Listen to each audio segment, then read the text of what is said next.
Ang misteryosong kwento sa Clara Hotel. May isang dalagang naninirahan sa bayan ng Tacloban. 28 taong gulang na ang dalaga. Nag-iisa siyang anak ng mag-asawang Mangkulas at Aling Pising.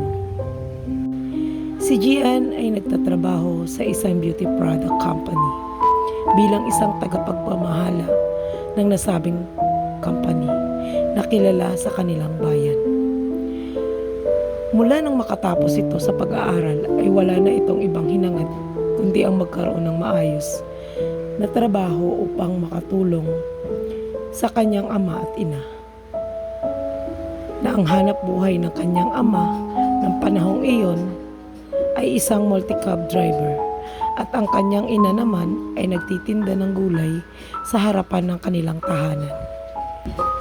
Kaya naman, simula nung makapagtapos ito ng pag-aaral, ay ipinangako niya sa kanyang mga magulang na maghahanap siya ng trabaho upang matulungan ang mga ito. Isang araw, "Inay, Itay, papasok na po ako," wika ni Gian. "Aba anak, mag-almusal ka muna," wika ni Aling Pising. "Sa opisina na lang po, Inay, at may kailangan pa po akong tapusin dahil mamayang mga 9:00 ay may pupuntahan po akong meeting," wika ni Gian. "Okay siya, sige, mag-iingat ka anak," wika ng ina. "Salamat po, Inay," saad naman ni Gian. "Sumabay ka na sa akin," wika ng ama na si Mangkulas. "May susunduin ako sa kabilang bayan at kailangan maaga ko. At dahil nga madadaanan naman ang pinagtatrabahuan niyang kampanya, ay sumabay na ito sa kanyang ama. "Ang aga naman po Itay ng inyong biyahe ngayong araw," wika ni Gian sa ama. "Nagpapasundo ng maaga ang anak ni Paring Poldo at nagpapasama sa aking mamili ng ibang gagamiting materialis para sa kanyang gagawing commercial building. May plano yatang magtayo ng negosyo. Kaya kailangan kong sunduin ng maaga dahil sa kabilang bayan pa kami mamimili," saad ng amang si Mangkulas. Nang matapat na sila sa pinagtatrabahuhan ng anak, ay agad naman itong inihinto ang minamanihong multicab. "Dito na po ako Itay, mag-iingat po kayo sa pagmamaneho," wika ng anak. Tumango naman ang ama. Habang papalayo ang ama ay sinundan pa niya ito ng tingin. Napailing na lamang si Gian nang muli niyang maalala kung ilang beses niya itong kinausap na huminto na sa pagpapasada ng multicab, pero lagi na lang nitong sagot ay hayaan na lamang ito sa pamamasada at maiinip ito kung mananatili lamang ito sa kanilang tahanan. Gayon din naman ang kanyang ina. Hayaan na lamang silang maghanap buhay bilang libangan na lang ng mga ito. Sa katunayan nga, kayang-kaya na sila buhay ni Gian sa kinikita nito bilang isang tagapagpamahala sa pinagtatrabahuan. Pero kahit na ano pang pilit niya, ay patuloy pa rin ang kanyang mga magulang sa paghahanap buhay. Minsan pa nga ay sinabi ng ama na itabi na lang niya ang sahod niya upang makapag-ipon ito para sa kanyang sarili. Kaya naman, hinayaan na lamang ni Gian ang mga magulang sa mga nais ng mga ito. Habang papasok na si Gian sa gusaling pinagtatrabahuan, ay nakasalubong niya si Mang Rene na siya namang janitor sa kanyang pinagtatrabahuan. "Magandang araw po ma'am," nakangiting bate nito. "Mukhang aga po natin ngayon," pahabol pa nito. Ngumiti naman ang dalaga at nagwika. "Magandang araw rin po, Mang Rene."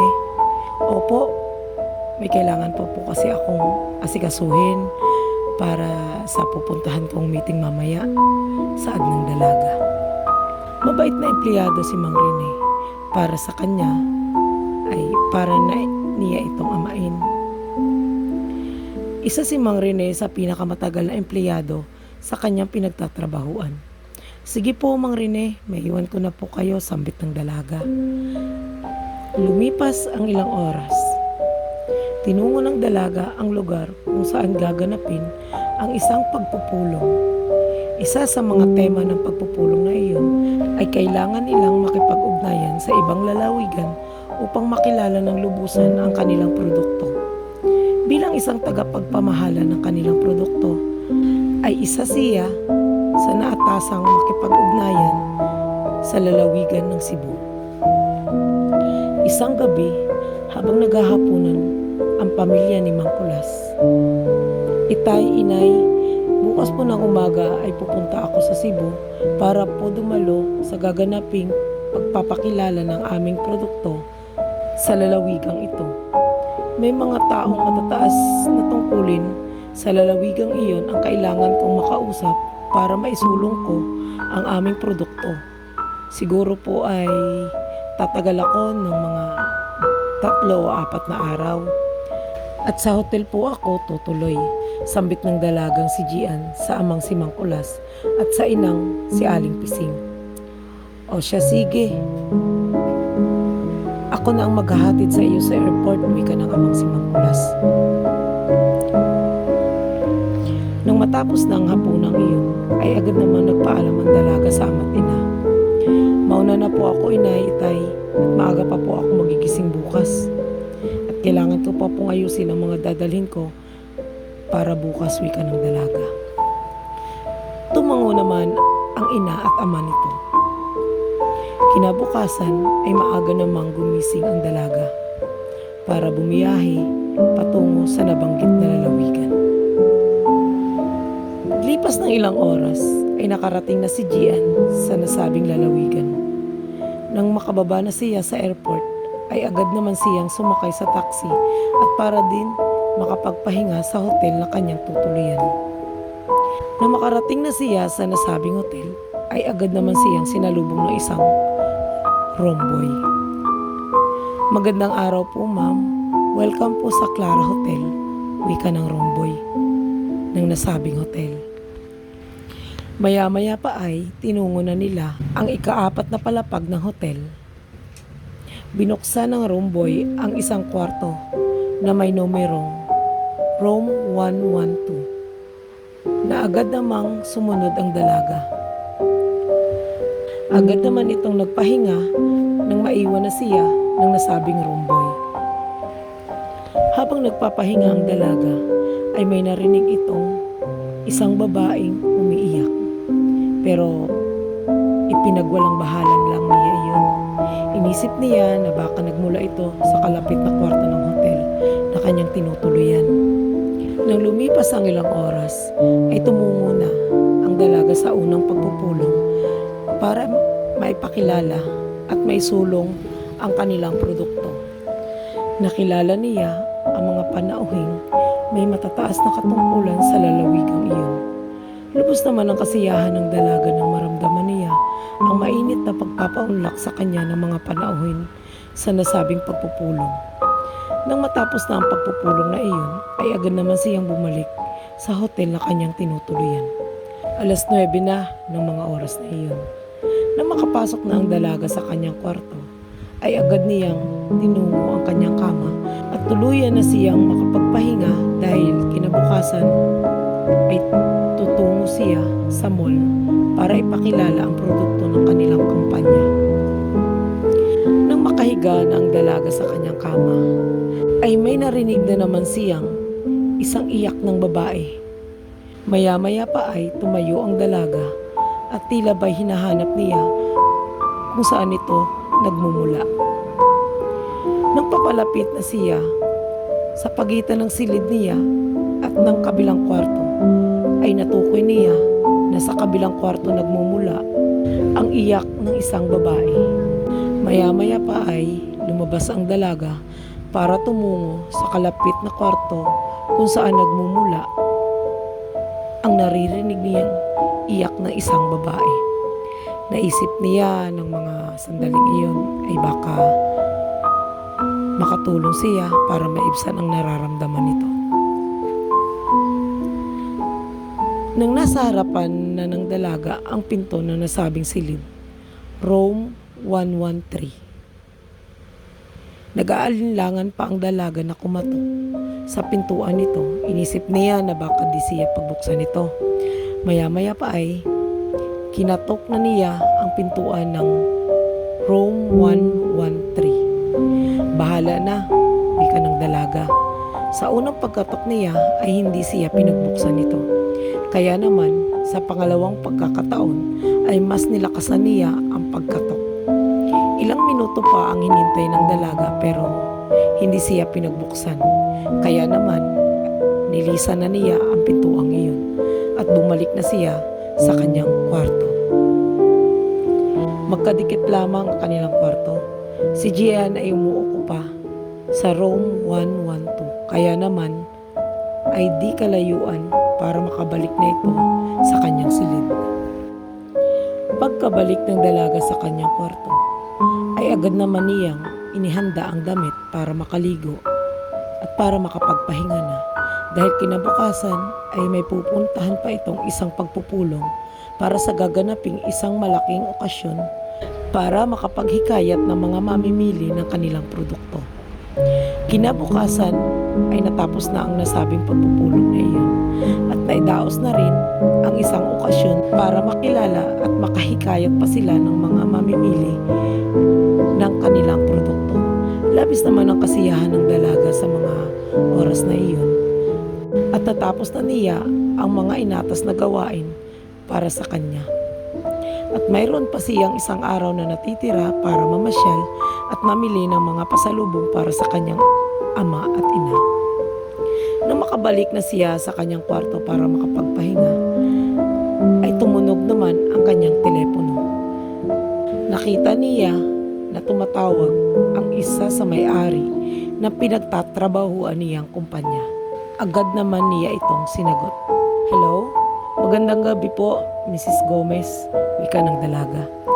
"Magandang gabi rin sa iyo, Miss Gian. Tumawag lamang ako para batiin ka. Congratulations, Miss Gian. Wala pa man ay sigurado akong tataas pa ang talaan ng mga benta natin. Maaasahan ka talaga noon pa man." Wika ng sa kabilang linya. "Maraming salamat po, Mrs. Gomez." Pagkawika ng dalaga ng mga katagang iyon ay natapos na ang kanilang usapan. Bakas naman ang kasiyahan sa mukha ng dalaga nang matapos ang pag-uusap na iyon. Maya-maya pa ay muling tumunog ang kanyang telepono. Tumatawag ang kanyang ina. "Hello, inay. Kamusta na po kayo ng itay?" wika ng dalaga. "Maayos naman kami, anak," wika ng ina sa kabilang linya. "Ikaw, kamusta ka na dyan, anak?" pahabol pa nito. "Maayos naman po, inay. Kauuwi ko lang po galing sa ginanap na okasyon sa mall." "Siya nga po pala, inay. Ano po pala ang gusto ninyong pasalubong?" "Bukas po ay pupunta ako sa mall para mamasyal at mamimili na din po ng mga pasalubong para sa inyo ng itay," wika ng dalaga sa ina. "Ay naku, anak, wag mo na kaming isipin ang itay mo. Itabi mo na lamang ang pera mo at para naman makapag-ipon ka," wika ng ina. Sige po, inay, ako na lang po ang bahala," wika ng dalaga sa ina. "O siya, sige, mag-iingat ka dyan. Mag-text ka na lamang, susunduin ka na lang amo mo sa airport," wika ng ina. "Opo, inay," sagot naman ng dalaga. Nang matapos na ang usapang iyon ay agad namang tinungo ng dalaga ang banyo para makapaglinis na ng katawan. Nang matapos ng maglinis ng katawan ng dalaga ay nahiga na ito para matulog. Dahil ng mga pagkakataong iyon ay nakaramdam na siya ng antok. Dahil na rin siguro 12:00 na ng gabing iyon na makita niya ang orasan sa kanyang telepono. Nang makaidlip na ang dalaga ay nagising ito sa narinig na ingay na nagmula naman sa katabing silid. Isang babaeng humahagulhol sa pag-iyak. Muling tinungo ng dalaga ang kwartong pinagmumulan ng pag-iyak. Muli niya itong kinatok. Maya-maya pa ay bumukas ang pinto. Laking ipinagtaka ng dalaga na wala siyang nakitang tao na nagbukas ng pintuang iyon. Pumasok ang dalaga. Sa pagpapatuloy ng dalaga sa paglalakad patungo sa isang pinto kung saan nagmumula ang iyak ng isang babae, ay natukoy niya na nagmula ito sa loob ng banyo. Nang buksan niya ang pinto ay tumambad sa kanya ang isang babae na nakabigti sa loob ng banyo. Nanginginig sa takot ang dalaga at napasigaw ito sa kanyang nasilayan. Tumakbo ang dalaga palabas sa nasabing silid. Maya-maya ay tinungo naman niya ang kanyang kwarto at doon ay may tinawagan siya sa telepono na naroon sa kanyang silid. Halata sa tinig ng dalaga ang pagkatakot. Ng mga oras na iyon, garalgal ang boses nito. "Hello? Pwede po bang pumunta kayo sa room 113? May isang babae po ang nagbigti sa kanyang banyo," wika ng dalaga. Halata naman ang pagtataka ng kausap ng dalaga sa kabilang linya. "Ha? Sige po ma'am, pupuntahan po namin kayo dyan," wika ng nasa kabilang linya. Maya-maya pa ay may kumatok sa pintuan ng kwarto ng dalaga. Binuksan niya iyon.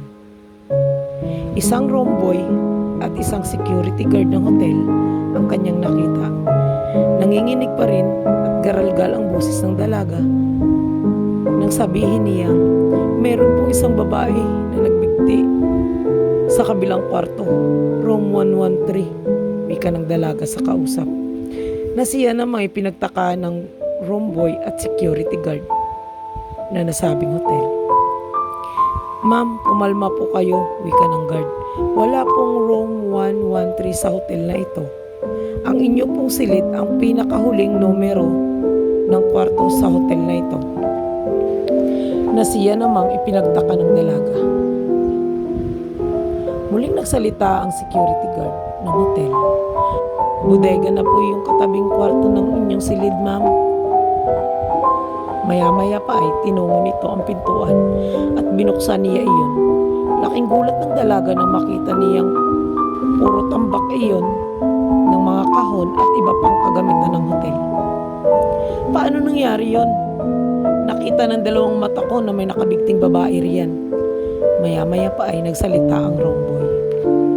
Ayon dito, noong katatayo pa lamang daw ng hotel na iyon ay dati daw talaga itong silid. Pero para lamang daw ito sa nag-iisang anak ng may-ari ng nasabing hotel na si Clara. Dito pa nga raw ay pinangalan ng hotel. Ayon sa paglalarawan ng nasabing room boy, isang masayahing dalaga, mabait raw ito at nakikihalubilo ito sa kanilang mga empleyado ng hotel. Hanggang isang araw ay nagtaka sila bakit hindi ito lumabas ng mga araw na iyon. Dahil ayon sa mga kasamahan nila ay wala naman daw nakapansin na umalis ito. Inisip nila na baka ayaw muna nito makipag-usap at gustong mapag-isa dahil sa nabalitaan nitong ikakasal na ang kanyang nobyo sa ibang babae dahil nakabuntis ito. Sa paglalarawan ng mga empleyado ay labis ang pagmamahal ng dalaga sa kanyang nobyo. Hanggang isang araw, nalaman na lamang nila na nagbigti ito sa kanyang banyo sa nasabing silid. At hanggang ngayon ay di pa rin ito natatahimik at patuloy pa rin ang pagpaparamdam nito.